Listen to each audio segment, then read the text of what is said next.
আসসালামু আলাইকুম শিক্ষার্থী, আজকে ক্লাসে সকলকে স্বাগত জানাচ্ছি। আজ আমরা দেখব ইউনিট 3 লেসন 1 এ একটা পোয়েম আছে। এই পোয়েমটা লাইন টু লাইন অর্থ এবং এই পোয়েমটায় কি বুঝাইতে চাইছে সেটা এ টু জেড দেখব। তো আমি বলে রাখি, তোমরা যারা আগের ভিডিওগুলো দেখোনি সেখানে দেখে আসতে পারো। আমি বইয়ের উপর question answer, sands of D এর উপর কোয়েশ্চেন অ্যান্সার, প্রত্যেকটা পোয়েমের উপর এইভাবে সুন্দরভাবে কোয়েশ্চেন অ্যান্সার দিয়েছি এবং প্রত্যেকটা পোয়েম আমি এইভাবে সুন্দরভাবে লাইন টু লাইন বোঝানোর চেষ্টা করেছি, যেখানে দেখতে পারো to mothers remembered question answer, এবং এটা হচ্ছে বাংলা এক্সপ্লেনেশন।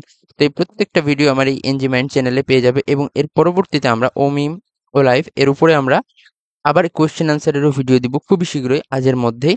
তোমরা অবশ্যই আমার এই চ্যানেলটা সাবস্ক্রাইব করে রাখবে। কেন আমি এত সাবস্ক্রাইব করতে বলি তার কারণ দেখো দেখো 4-5 লাখের কাছাকাছি ভিউজ, তবে সাবস্ক্রাইবার সংখ্যা কতটা কম। তো তোমরা তোমাদের মতামত আমাকে কমেন্টের মাধ্যমে জানাতে পারো এবং নতুন কোনো বিষয়ের উপর ভিডিও লাগলে সেটাও আমাকে অবশ্যই জানাবে কমেন্টের মাধ্যমে। আমি সেই বিষয়ের উপর খুব সুন্দরভাবে কম্প্যাক্ট ভিডিও দেওয়ার চেষ্টা করব। আজকে কথা না বাড়িয়ে শুরু করছি। O me, O life, of the question of this recurring. এটা কি বোঝায়? এই পুনরাবৃত্তি প্রশ্নগুলোর বিষয়। এখানে এই লাইনটার অর্থ কি সেটা হচ্ছে এখানে বোঝানো হয়েছে। কবি এখানে নিজের জীবনের গভীর প্রশ্নগুলি নিয়ে হতাশা প্রকাশ করেছেন, যা বারবার তার মনে ফিরে আসে। Of the endless trains of the faithless of cities filled with the foolish. অবিশ্বাস্যদের শেষহীন ট্রেন, বোকাদের পূর্ণ শহরগুলোর কথা। এটা দ্বারা কি বোঝানো হয়েছে? চারপাশে শুধু অসারতা ও অন্ধবিশ্বাসহীন মানুষদের ভিড়। মানে অন্ধবিশ্বাসহীন মানুষদের মানে কি, যাদের মাথায় মিনিমাম বিবেকটা নাই, এইসব মানুষেরই ভিড়ে শহরগুলো পরিপূর্ণ হয়ে গেছে আজ। এই দৃশ্য কবিকে আরো বিষণ্ণ করে তোলে। Oh myself forever reproaching myself, for who more foolish than I and who more faithless. আমি নিজেকেই বারবার তিরস্কার করি। কার থেকে আমি বেশি বোকা, আর কে আমার থেকে বেশি অবিশ্বাসী। কবি নিজেকে পৃথিবীর সবচেয়ে বেশি ভুল করা, হতাশ এবং বিশ্বাসহীন মানুষ হিসেবে ভেবেছেন এই লাইনটা। Of eyes that vainly crave the light of the objects mean of the struggle ever reward. চোখগুলো যেগুলো ব্যর্থভাবে আলোর খোঁজে থাকে, তুচ্ছ বস্তু আর বারবার ফিরে আসার সংগ্রাম। এই লাইনটা দ্বারা কি বুঝাইছে? আসলে এখানে দ্বারা এই লাইন পড়ে এর কম্প্যাক্ট অর্থগুলো দিয়ে খুবই ভালো একটা এক্সপ্লেনেশন দেওয়া সম্ভব নয়, তাই আমি এইখানে আলাদাভাবে অর্থ দিয়ে দিছি। জীবনে যে তীব্র আলো খোঁজা হয় সেটি পাওয়া যায় না, আর জীবনে শুধু ক্লান্তিকর সংগ্রামেই ভরা।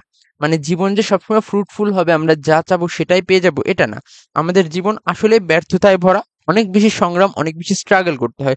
যেমন আমার এই 5,000 সাবস্ক্রাইবার পেতে গেলে কত বেশি স্ট্রাগল করা লাগছে সেটা দেখলেই বুঝতে পারো।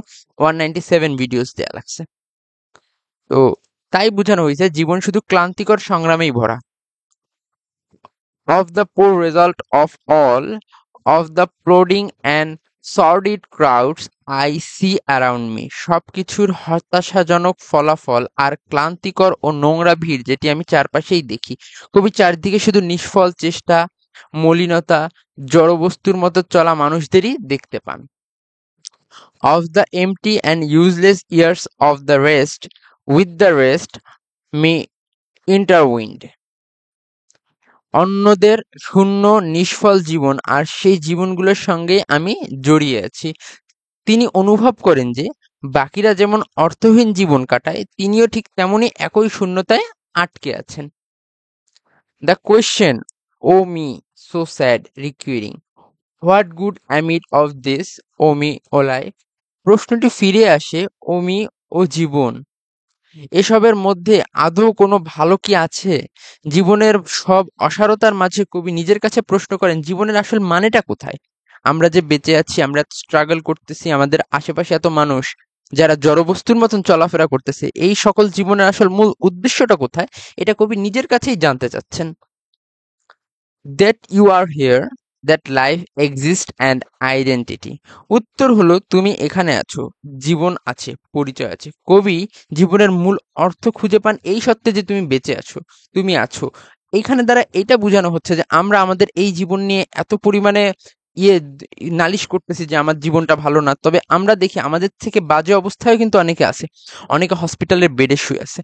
থেকে গিয়ে আমরা ভালো অবস্থানে নাই, এটাই বোঝানো হয়েছে যে জীবন আছে, আমার একটা পরিচয় আছে, এইটাই গুরুত্বপূর্ণ। কিভাবে আছি it doesn't matter. That the powerful play goes on and you may contribute a verse.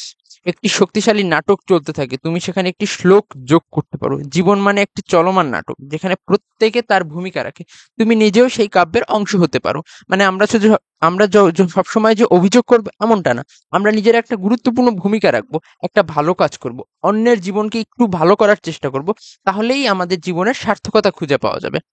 এইটাই ছিল। এর পরবর্তী দিন আমরা অবশ্যই কোয়েশ্চেন আনসার দেখবো। তো এই পর্যন্ত সাথে থাকবে এবং অবশ্যই চ্যানেলটা অবশ্যই সাবস্ক্রাইব করে রাখবে। দেখতে পারো তোমরা আমার প্লে লিস্টগুলো, যেখানে খুব সুন্দরভাবে জিনিসগুলো সাজায় দেওয়া আছে। আজকে এই পর্যন্তই। ধন্যবাদ সবাইকে। আসসালামু আলাইকুম।